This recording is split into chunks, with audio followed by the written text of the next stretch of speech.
নমস্কাৰ, আজি আমাৰ পঞ্চম শ্ৰেণীৰ পাঠ্যপুথিত থকা গজালি লক্ষ্য নামৰ কবিতাটি আবৃত্তি কৰিব ওলাইছোঁ। আহকচোন উপভোগ কৰোঁ। নমস্কাৰ, মই গান্ধীজীৰ দৰে হ'ম সদায় সত্য পথত ৰম, অহিংসাৰ ব্ৰতেৰে জগত জিনিম, সদায় সত্য কথাহে কম, মই গান্ধীজীৰ দৰে হ'ম। ধন্যবাদ। নমস্কাৰ, মই হ'ম কনকলতা, প্ৰাণ বলি দিওঁ, উদ্ধাৰি আনিম দেশৰ স্বাধীনতা, মই হ'ম কনকলতা। ধন্যবাদ। নমস্কাৰ, মই হ'ম জৱাহৰলাল, পৰাধীনতাৰ সাগৰ উতৰি তৰিম জয়ৰ পাল, মই হ'ম জৱাহৰলাল। নমস্কাৰ, মই হ'ম আজাদৰ দৰে দেশৰ কাৰণে স্বাৰ্থ কৰিম, বলি দিম অকাতৰে, মই হ'ম আজাদৰ দৰে। ধন্যবাদ।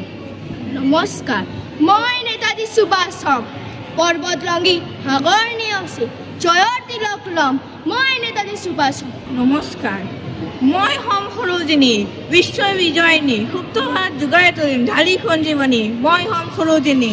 মই হ'ম তৰুণ ৰাম, সকলো ত্যাগী যুঁজিম অবিৰাম, মই হ'ম তৰুণ ৰাম। নমস্কাৰ, মই হ'ম কুশল কোঁৱৰ, দেশৰ কাৰণে হাঁহি জেলেঙাৰে ডিঙিত চিপ জৰি ল'ম, মই হ'ম কুশল কোঁৱৰ। ধন্যবাদ।